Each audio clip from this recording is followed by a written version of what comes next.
Certainly good area for prey out there, wide open space, plenty of den sites on the side of this hill. This is Thylacine country.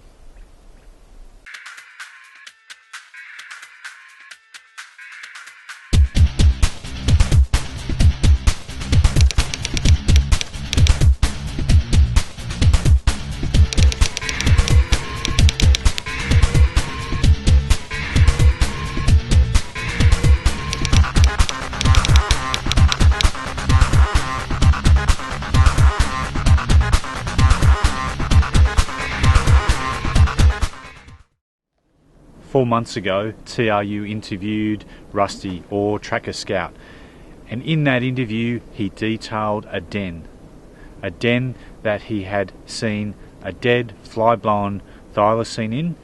We're in that location right now. Today Chris and I are going to go through some impenetrable bush and try and find that den site.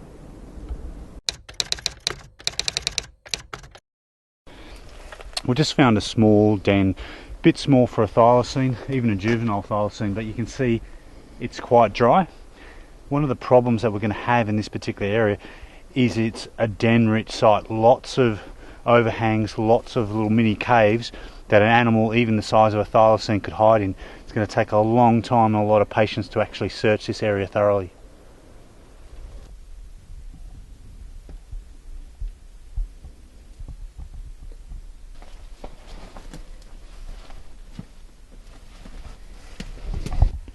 Not 20 metres from that previous den site, we've stumbled across another absolutely amazing site, and this one's probably what I had in mind as a sort of carnivore den when I set out on this, and to make matters even better, there is a thumping great big carnivore scat sitting in the middle of it, and me being the smallest member of the team, surprise surprise, I'll be gloving up and I'll be getting in there to get that scat. Sometimes it hurts being as large as me. Job for a hobbit. Job for a hobbit.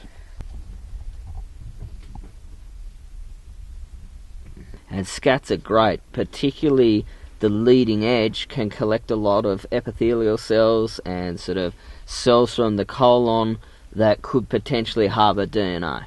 And so I think it's worth protecting that specimen from getting any of my DNA on it.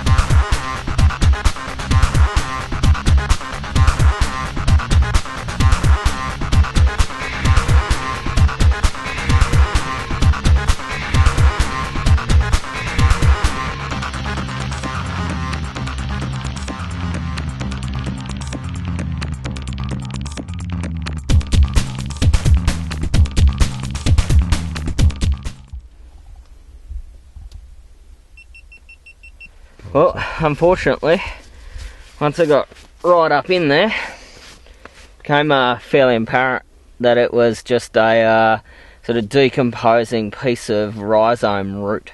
Until I was right on it, it looked interesting.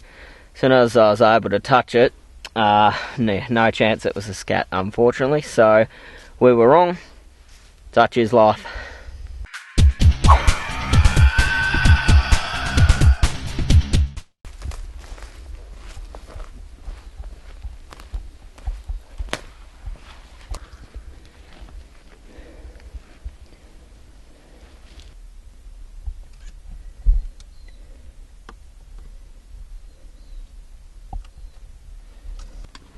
So we're just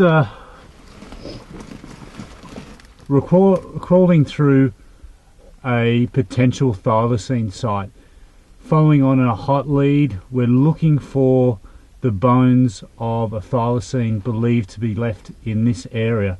So this place looks like a fantastic den site. It's got a natural little bowl where an animal could come in and sit quite securely and be protected from the elements and still have good observation of the area around it. good indication of any threats that came up to it. So what I'm actually doing now is just trying to clear away a little bit of the sediment to see whether there are any bone fragments or whatnot. So tapping some of the hard materials as I dig to see whether they're rock or potentially bone.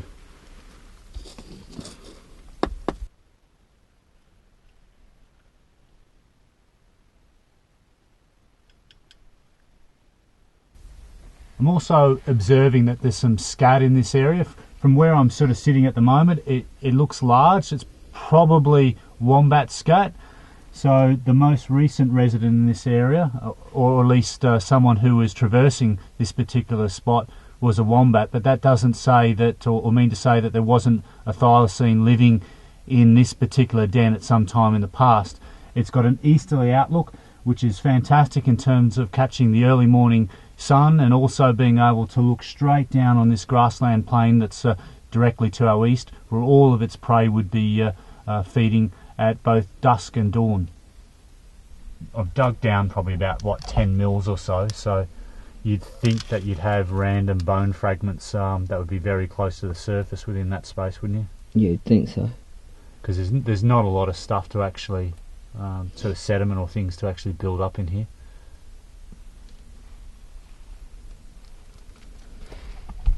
I guess by sort of skirting the contour lines like we are, it also means that if there have been bones or a carcass left in a den site like this, and scavengers such as devils come in to actually fight over them, they're potentially going to drag those bones down the hill out of the particular den site, so they may not actually be where the animal died, but scattered further out as the devils come in and fight and have a tug of war with the actual meat and bones of the corpse.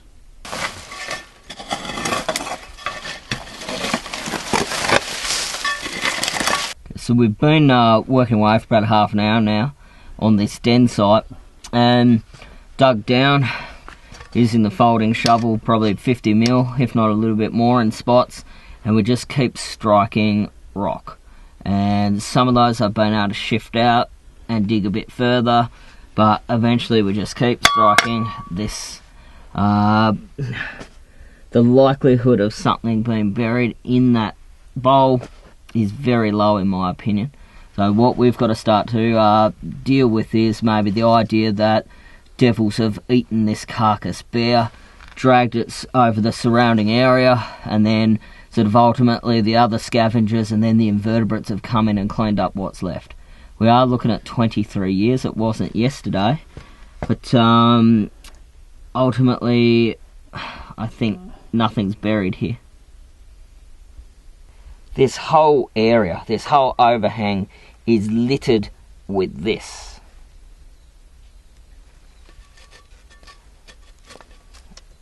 Completely macerated grass. And after our night drive, our walks out to our sound blasting experiments, the time we've spent in this area, we have seen very little macropod prey. So I'm starting to assume that if thylacine did exist in this area, currently or historically, wombat would have had to have made up its main source of protein and nutrient.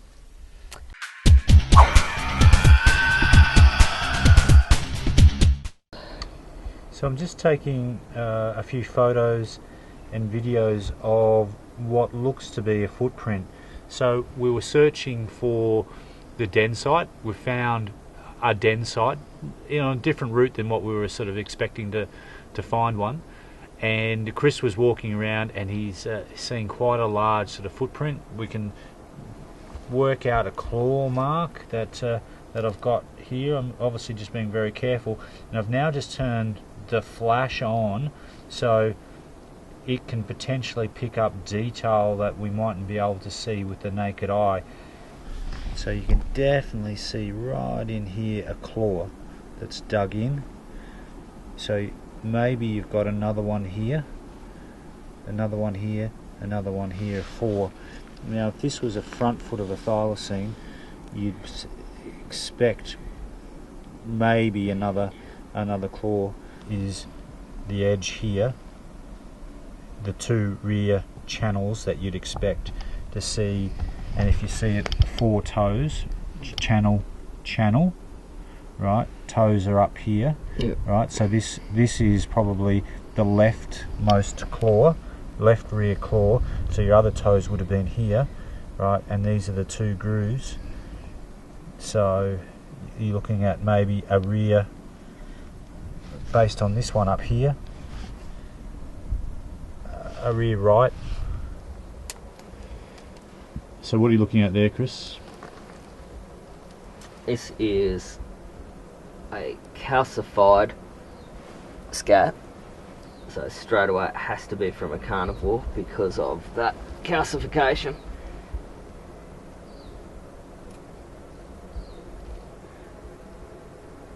This is the second half of it. The twist at the end, which is often characteristic of Tasmanian devil. It's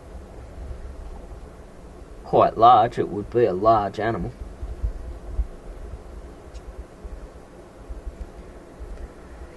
But it has to be a carnivore scat. And I'd have to assume it's a devil scat. What about quolls? Way too big.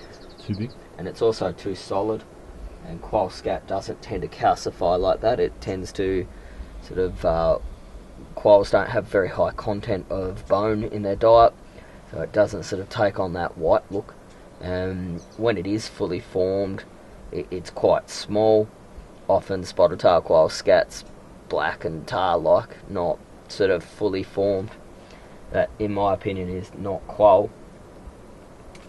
I would assume devil, but it is an interesting scat. So not 3 metres from an interesting print. Not 3 metres from an interesting print. What about this den in terms of, say, a thylacine den? We had some conversation off camera about a little bit of left of field discussion about whether it would be an appropriate den for thylacine. Well, it's interesting because I've always assumed a thylacine would den in something like a devil, but realistically this is very dry, it's very protected. These rocks would hold the heat. It's sort of east facing, so it's catching the morning sun. Thylacine's a top water predator. It's 3.5 times bigger than Tasmanian devil, so what does it need to den in? If it owns the place and nothing's going to threaten it, a devil's not going to threaten it, realistically what does it need to den in? So what else have we found here that also has raised your eyebrows a little bit, Chris? There is quite a significant shard of bone there, and it's quite a dense bone. It's certainly not a piece that would come from a lightweight animal. It would come from a larger prey species. It was quite embedded in there, so it's been there for quite a while. I wouldn't automatically think that it had come out of a devil scat, but it could have, and the scat's rotted away, leaving the piece of bone there. It has been chewed by the looks of things. It's certainly broken on one end. It's quite sharp. Be interesting to sort of pick it up and see whether it's got tooth marks on it, which is indicative of Tasmanian devil and the way that it breaks bone. It's often got sort of tooth prints on the end of the bone. And I'd like to have another look up in here and see if there's any more shards of bone. I'm going to grab a pair of gloves, and I'm just going to try and bag and tag this scat and then this shard of bone. I'm also quite happy for you to store that with your equipment and your bag, Chris. Yeah, won't be the first time. Carrying the crap.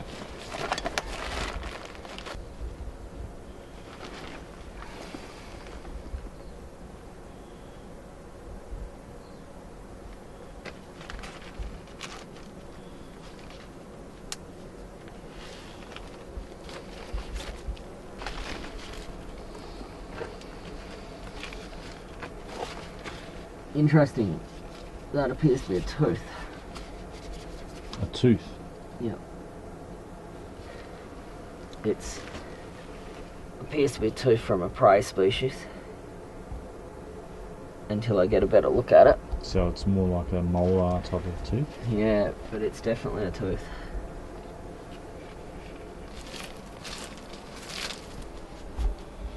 Yeah, the only other area that'd be worth is like right up in that far right corner there. Up here? Yeah. The game trail that comes down here, straight in through to where I just was.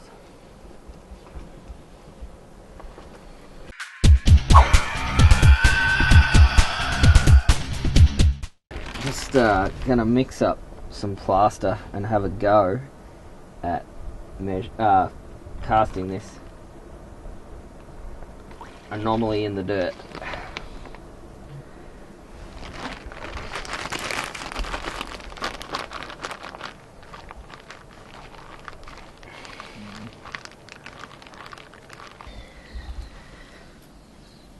So what are you doing now, Christopher? Just trying to make some sort of barricade. In an ideal world, I would have had a cut-off ice cream container that I could have just pushed into the dirt around this. I would have had some hairspray to set it, blah blah blah. But this is not an ideal world, so I'm just trying to use a few rocks to sort of create a barricade that can hold this in and give it a chance to set. Oh, yep, that's...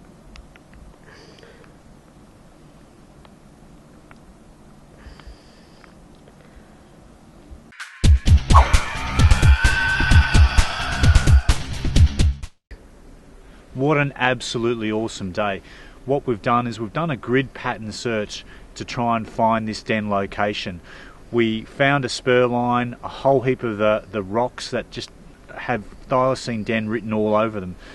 We found a particular den where we had some scat in there that we were pretty confident was from a carnivore. We also found some bone fragments, and we got some great photos of a very interesting footprint.